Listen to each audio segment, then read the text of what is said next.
You're getting senile, Mom. Maybe it's time we handled your finances. Those words hit me like a slap as I stood in my own kitchen, watching my daughter-in-law Jessica rifle through my mail like she owned the place. My son Benjamin nodded along, avoiding my eyes. They thought I couldn't hear them whispering about my deteriorating mental state and how they needed to protect the family assets before I did something foolish. What they didn't know was that I'd been listening to their conversations for months, and I was about to show them exactly how sharp my mind really was. I suppose I should start from the beginning, though the beginning feels like a lifetime ago now. I'm Martha, 72 years old, and until 6 months ago, I thought I had raised a good son. Benjamin had always been the responsible one, the one who called every Sunday, who brought his wife and kids over for holiday dinners, who seemed genuinely concerned about my well-being after his father passed 3 years ago. I should have known something was different when those Sunday calls became less frequent, when Jessica started showing up at my house unannounced, when they began talking about me in the third person while I was sitting right there in the room. The house I lived in, I should say, was a modest 3-bedroom colonial that Harold and I bought in 1978 for $32,000. We raised Benjamin there, weathered financial storms, celebrated birthdays and anniversaries within those walls. After Harold died, the house felt too big, too quiet, but it was mine.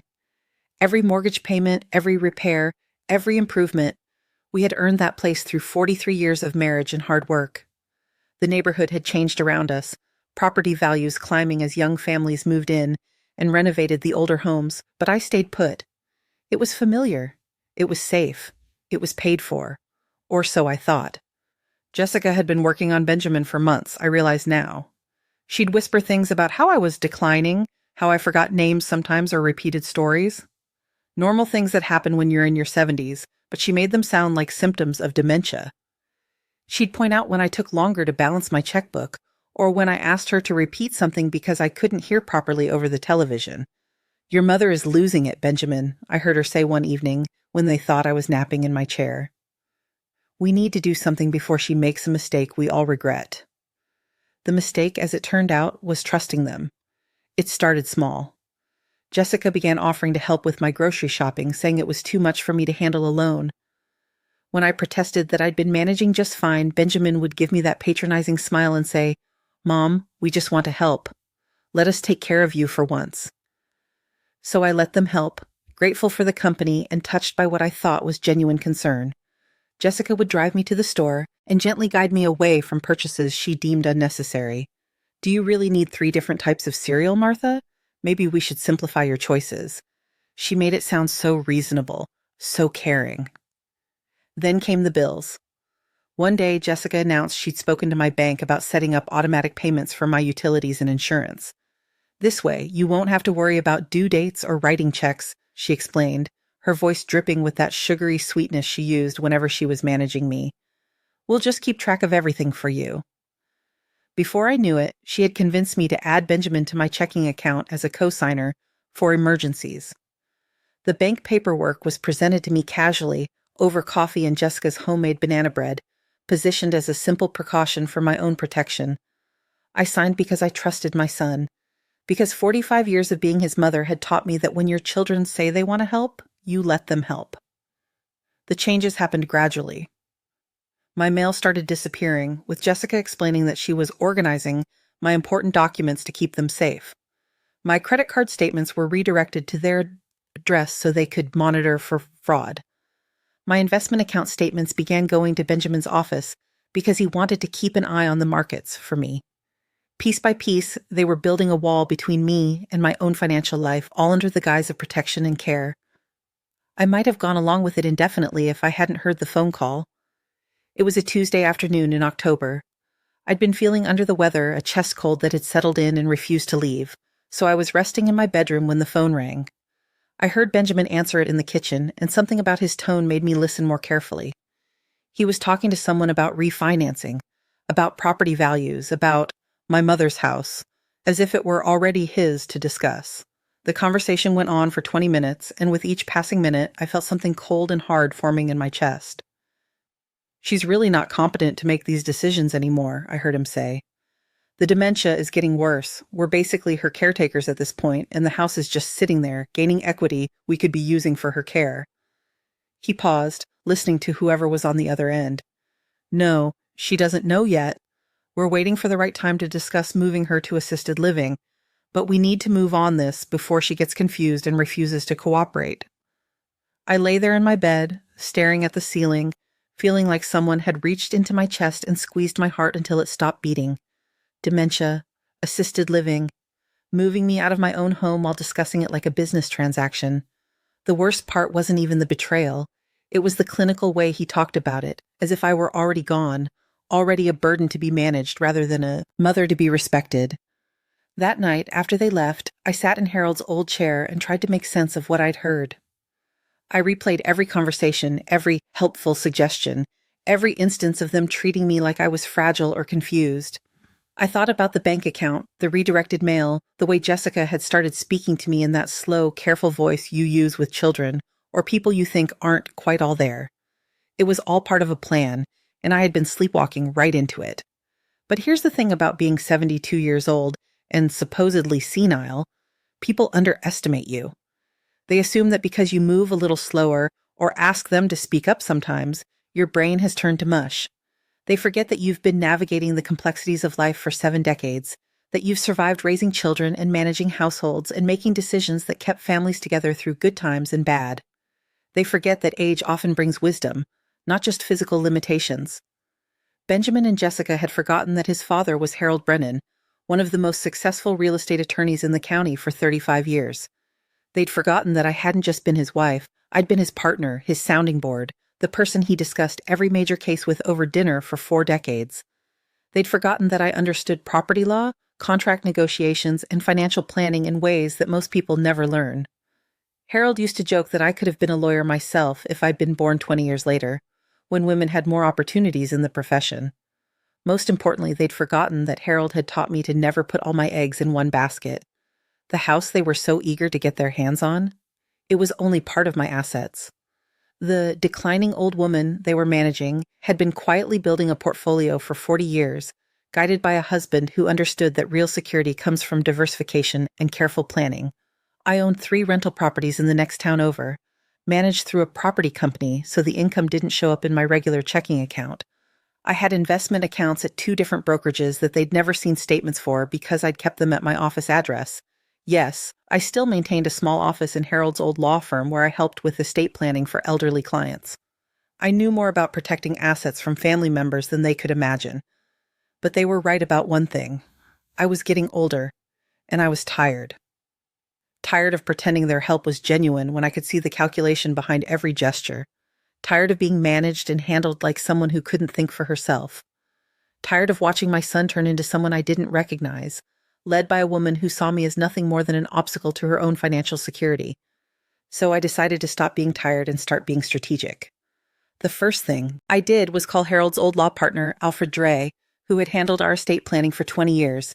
David had been telling me for months that I should consider updating my will and trust arrangements, but I'd been putting it off, partly because it felt like admitting Harold was really gone, and partly because I trusted Benjamin to handle things appropriately when the time came.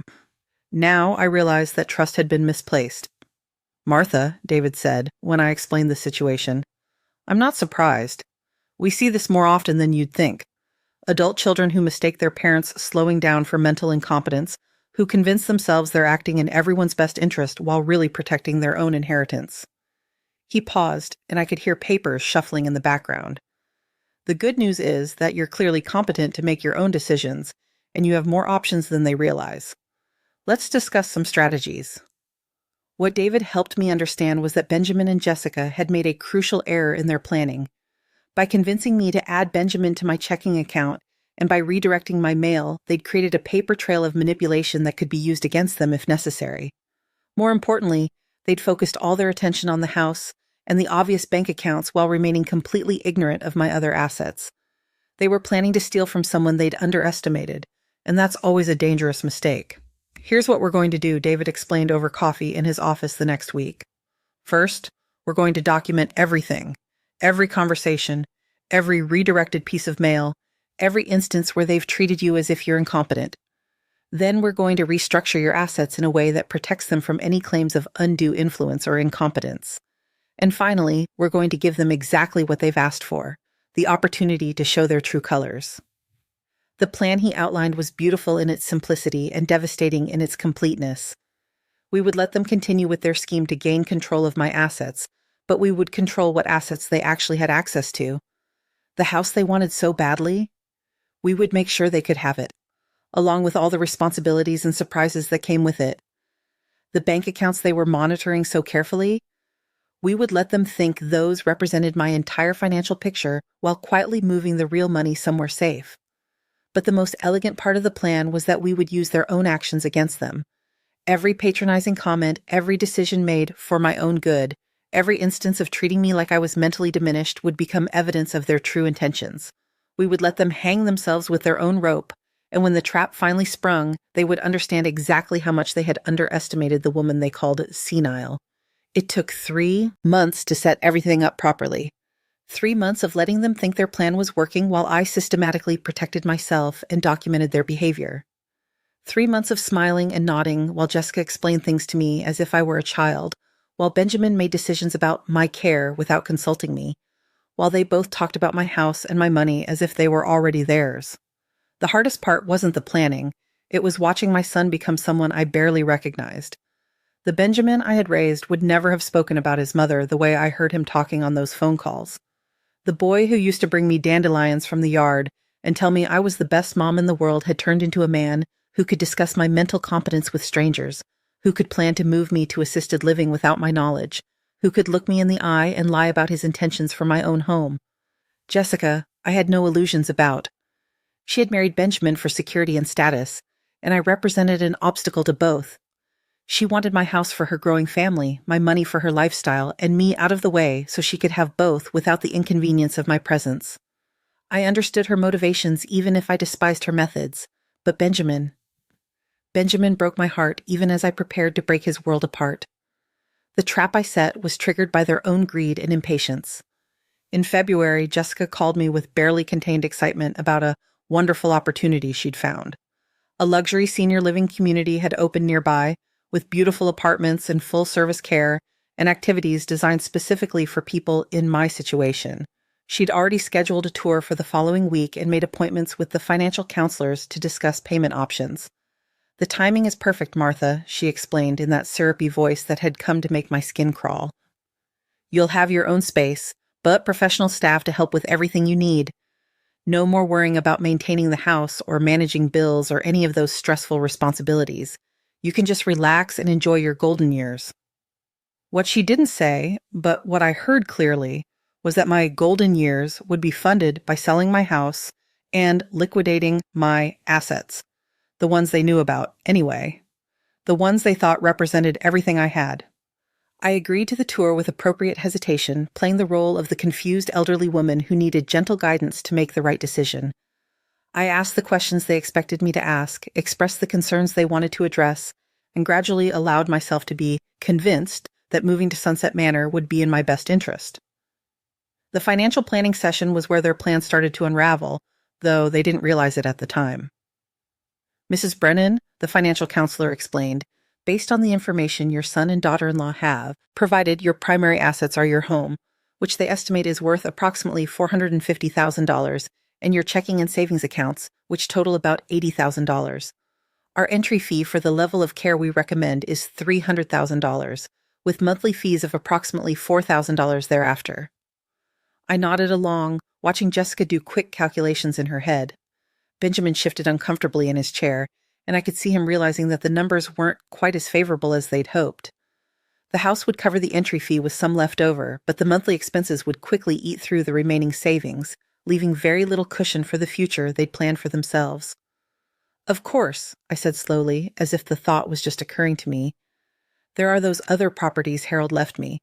I sometimes forget about them since the property management company handles everything, but I suppose we should include those in the calculations." The silence in the room was profound. Jessica's pen stopped moving across her notepad, Benjamin's head snapped up, and he stared at me with an expression I'd never seen before: surprise, confusion, and the first hint of fear. "Other properties, Mrs. Brennan?" the counselor asked politely. "Oh, yes," I replied, still playing the scattered elderly woman. "3 rental homes that Harold bought over the years, and some investment accounts that I think are doing quite well, though I confess I don't pay much attention to the details anymore. I turned to Benjamin with a smile that probably looked innocent to the counselor, but which I hoped my son could read correctly. Perhaps you could help me gather all that information? I'm sure it's around the house somewhere. Benjamin's face had gone pale. Jessica looked like she was about to be sick. The financial counselor was making notes and asking questions about property values and investment account balances, while my son and daughter-in-law sat frozen in their chairs, realizing that the elderly woman they'd been managing might not be quite as simple as they'd assumed. After we left the appointment, the ride home was tense with unspoken questions. Jessica kept glancing at me in the rearview mirror as if she were seeing me for the first time, while Benjamin stared out the window with the expression of a man trying to solve a puzzle whose pieces didn't fit together the way he'd expected. "Mom," he finally said as we pulled into my driveway, "you never mentioned other properties before. Are you sure you remember this correctly?" The question hung in the air between us, loaded with implications. Was I imagining these assets? Was this a symptom of the mental confusion they'd been attributing to me? Or was I more aware of my financial situation than they'd given me credit for? "Oh, I'm quite sure, dear," I replied, patting his arm in what I hoped looked like a grandmother's absent-minded gesture. "Harold always said I had a better memory for details than I gave myself credit for. Perhaps you'd like to come in and help me find those papers. I think they're in Harold's old office." Harold's office had been untouched since his death, a shrine to our 43-year marriage and his 35-year legal career. Filing cabinets full of documents, bookshelves lined with legal texts and family photos, a desk that still smelled faintly of his cologne. I'd avoided the room for 3 years, unable to face the finality of cleaning it out, but today it would serve as the perfect stage for the next act of my little drama. I led them to the filing cabinet where Harold had kept copies of our most important documents. With slightly shaking hands, whether from age or theatrical choice, I let them decide. I pulled out folders marked rental properties and investment accounts. I spread the papers across Harold's desk like an elderly woman trying to make sense of confusing financial documents, watching their faces as they began to understand the scope of what they'd missed. The rental properties alone were worth over $600,000. The investment accounts, carefully managed and steadily growing for 20 years, totaled another $450,000. Combined with the house and my regular savings, I was worth well over $1.5 million. Not the modest inheritance they'd been scheming to control, but a substantial estate that changed everything about their calculations. "My God, Mom," Benjamin whispered, holding the most recent investment statement with trembling hands. "Why didn't you ever tell me about any of this?" The question gave me the opening I'd been waiting for. I looked up from the papers with what I hoped was a confused, slightly hurt expression. "Tell you about what, dear?" Harold always handled our finances. I just signed whatever papers he put in front of me and trusted him to take care of us. I gestured vaguely at the documents. I suppose I should have paid more attention, but I was busy raising you and in managing the house. Besides, Harold said it was better to be private about money matters. "Never let people know exactly what you're worth, Martha," he used to say. "It changes how they treat you." The irony of those words hung in the air like smoke from a fire neither of them could see, but both could smell. Harold's wisdom about money and relationships had predicted exactly the situation we were now living through, and his guidance was about to protect me from the very people he trusted to care for me after he was gone. Jessica had been quiet throughout this revelation, but I could see her mind working, recalculating, reassessing. The woman she'd been managing and manipulating for months wasn't a declining elderly widow with a modest estate. She was a wealthy woman with substantial assets and, apparently, more awareness of her financial situation than she'd previously revealed. "Martha," Jessica said carefully, "have you been managing all of these properties and investments by yourself since Harold died? That seems like a lot to handle alone." It was a probing question, designed to test whether my apparent confusion about money was real or performed. I decided to give her an answer that was both true and misleading, a skill I'd learned from watching Harold navigate difficult negotiations for 35 years. "Oh no, dear. I couldn't possibly manage all that myself. Harold's old firm handles most of it. Alfred Dre has been so helpful, sending me reports and making sure everything is properly maintained.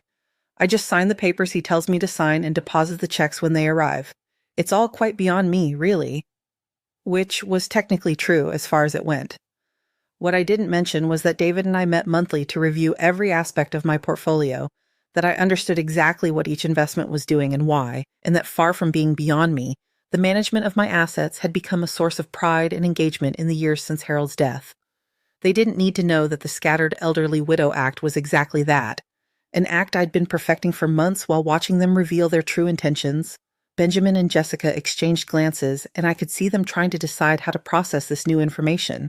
Their original plan had been based on the assumption that I was becoming mentally incompetent, and that my assets were limited and easily controlled. Now they had to reconsider both assumptions while still maintaining the fiction that they were acting in my best interest. "Mom," Benjamin said finally, "this changes things. Maybe we should slow down on the assisted living decision until we can get a better understanding of your complete financial picture. With assets like these, you have more options than we realized."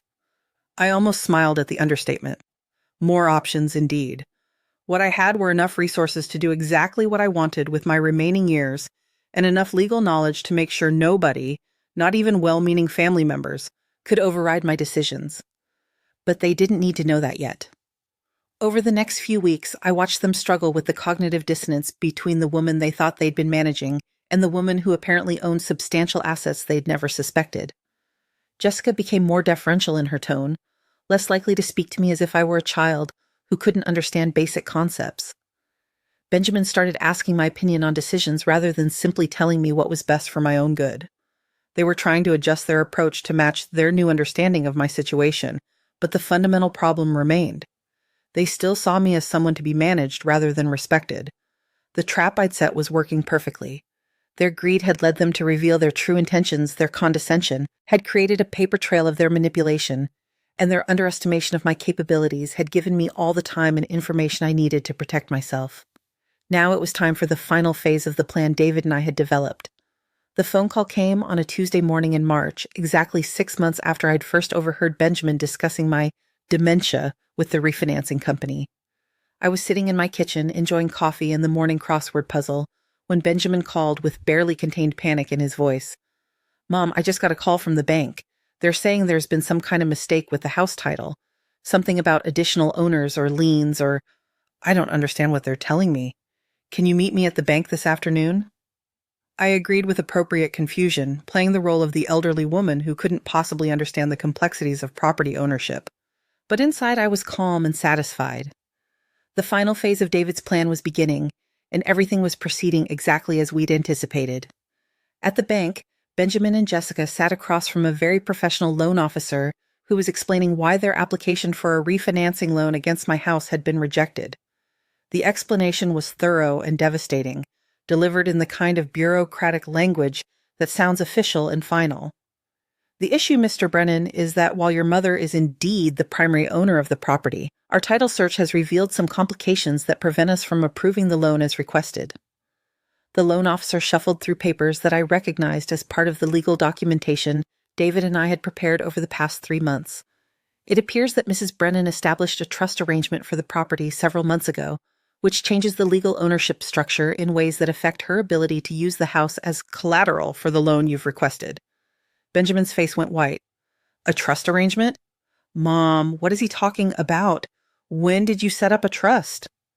I looked appropriately confused and turned to the loan officer as if seeking clarification. "I'm sorry, but I don't understand. Alfred Dray handles all my legal matters since Harold passed. Perhaps there's been some paperwork I signed without realizing what it was for." The loan officer nodded sympathetically. "These arrangements can be complex, Mrs. Brennan.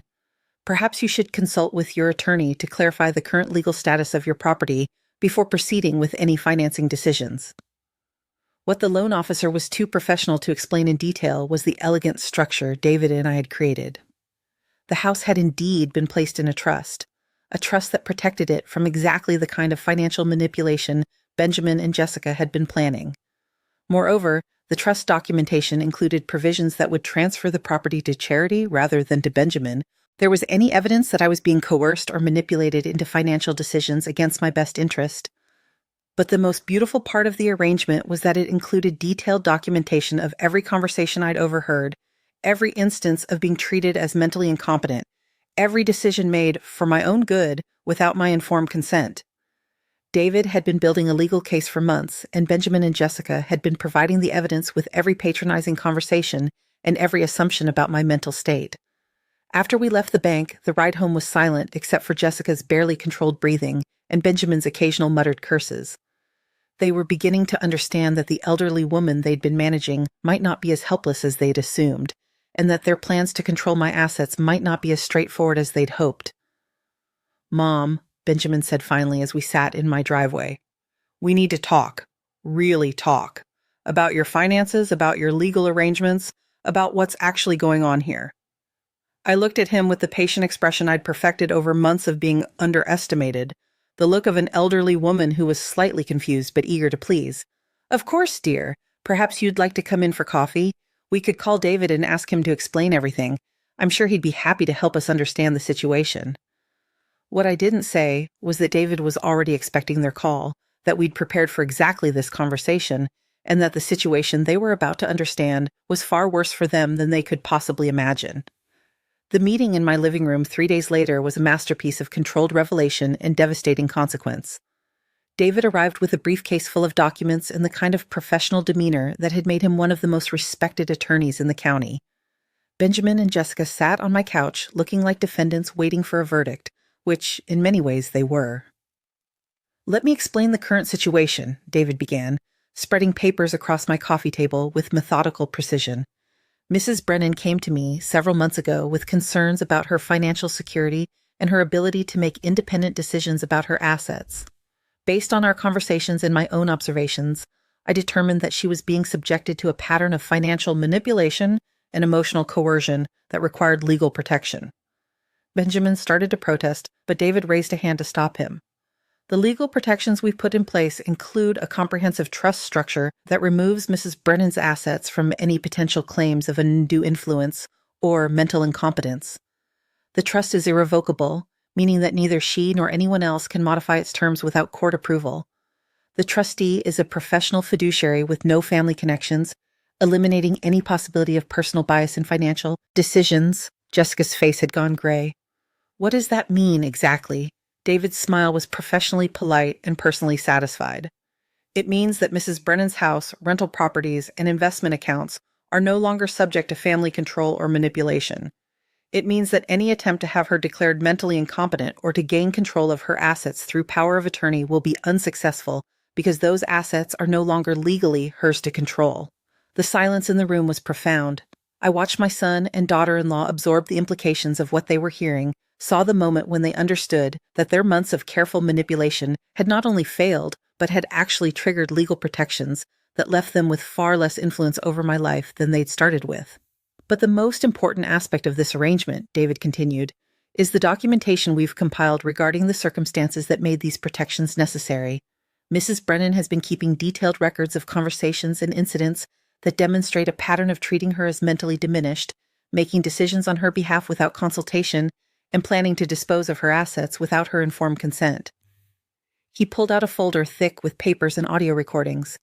Conversations about her supposed dementia, plans to move her to assisted living without her agreement, discussions of refinancing her house without her knowledge, redirection of her mail and financial statements, and repeated instances of treating her as if she were incapable of managing her own affairs. Benjamin's voice was barely a whisper. "You recorded our conversations?" I spoke for the first time since David had arrived, and my voice was steady and clear and completely lacking in the confused hesitation they'd grown accustomed to hearing. "I recorded conversations in my own home about my own life and my own property after I discovered that my son and daughter-in-law were planning to steal from me while pretending to be concerned about my welfare." I looked directly at Benjamin, letting him see in my eyes exactly how much I'd understood and for how long. "I am 72 years old, not senile, and perfectly capable of making decisions about my own life. What I'm not capable of is trusting people who would rather see me as incompetent than treat me as their equal." The words hung in the air like a judgment, and I watched something crumble in Benjamin's face as he realized that the mother he'd been manipulating had been 3 steps ahead of him the entire time. Jessica found her voice first, and when she spoke, the sugary sweetness was gone, replaced by something sharp and desperate. "This is ridiculous, Martha. We were trying to help you. You're getting older, you do forget things, you do need assistance with complicated financial matters. Everything we did was for your own protection." David answered before I could. "Miss Brennan is 3 years younger than my own mother. who still practices law part-time and manages a portfolio worth considerably more than Mrs. Brennan's. Age does not automatically equal incompetence, and forgetfulness about minor details does not constitute grounds for financial guardianship. What you were doing wasn't protection, it was preparation for theft. The word theft hit the room like a physical blow. Jessica recoiled as if she'd been slapped, and Benjamin made a sound that was part protest and part recognition of an ugly truth he could no longer deny. Moreover, David continued relentlessly, the legal documentation makes it clear that any future attempts to challenge Mrs. Brennan's mental competence or to gain control of her assets will result in those assets being transferred immediately to charitable organizations rather than remaining available for inheritance. The trust includes specific provisions that treat any such challenges as evidence of continued manipulation and grounds for complete disinheritance.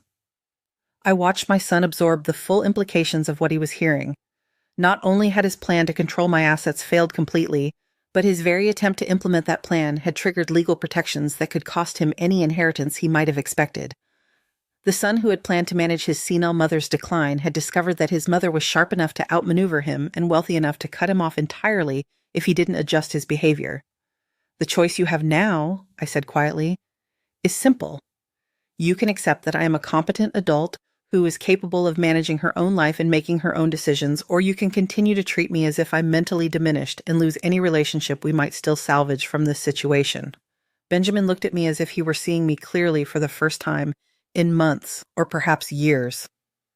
The woman he'd been planning to move to assisted living was sitting in her own living room, surrounded by legal documents that proved her mental acuity and financial sophistication, calmly offering him a choice between respect and estrangement.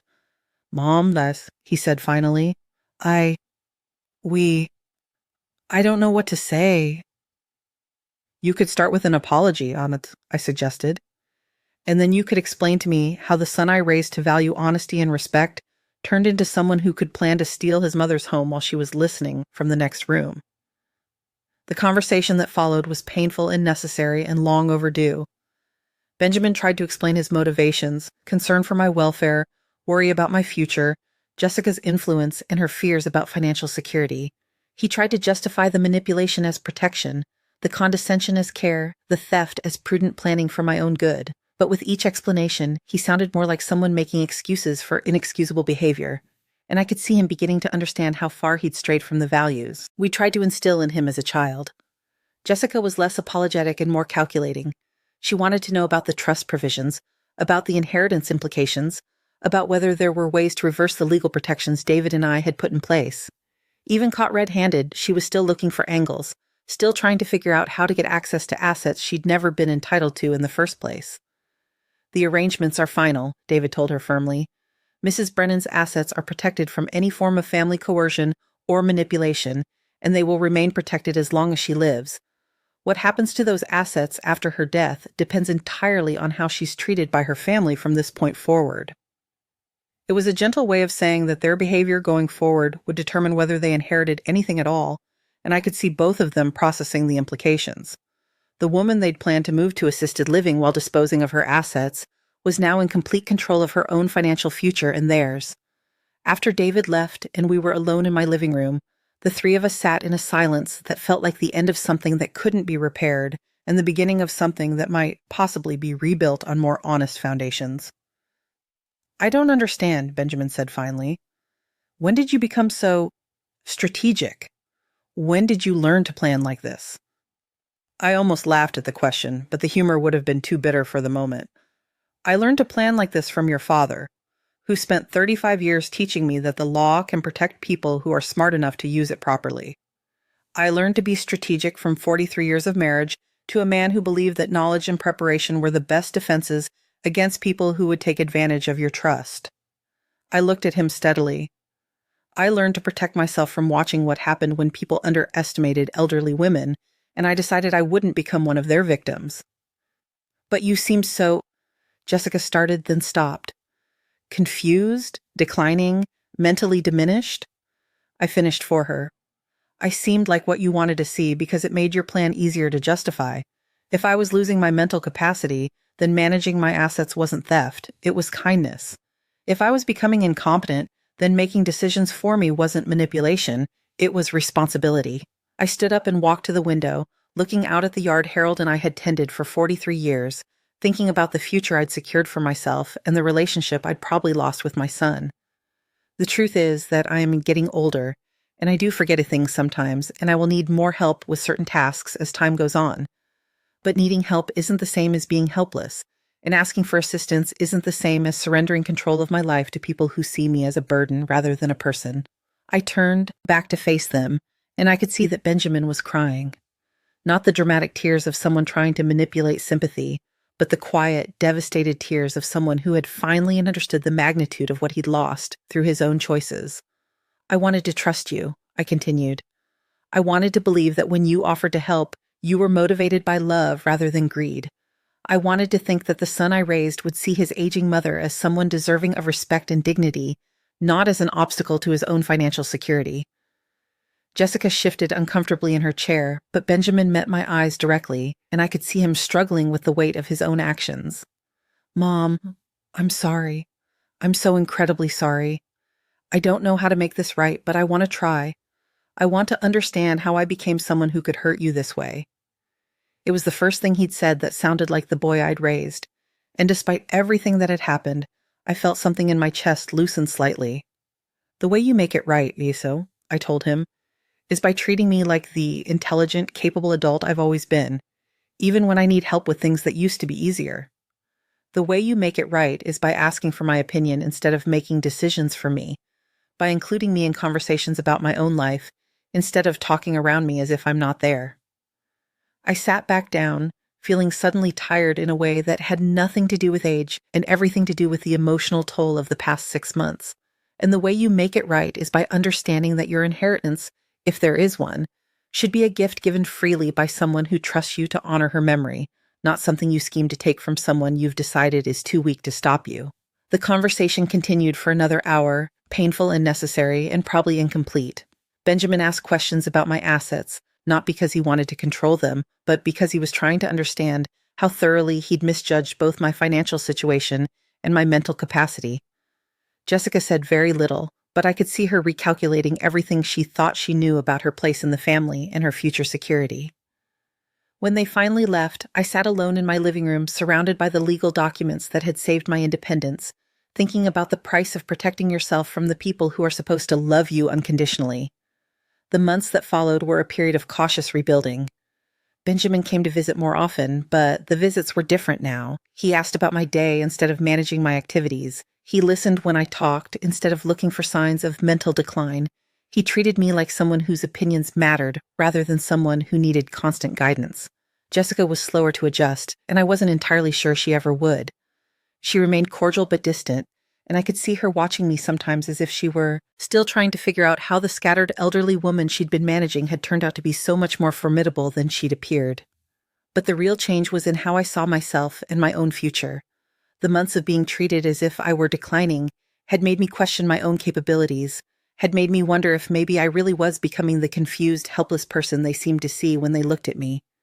Fighting back and winning had reminded me that age brings limitations, but it also brings wisdom, experience, and the kind of strategic thinking that comes from decades of navigating life's complexities.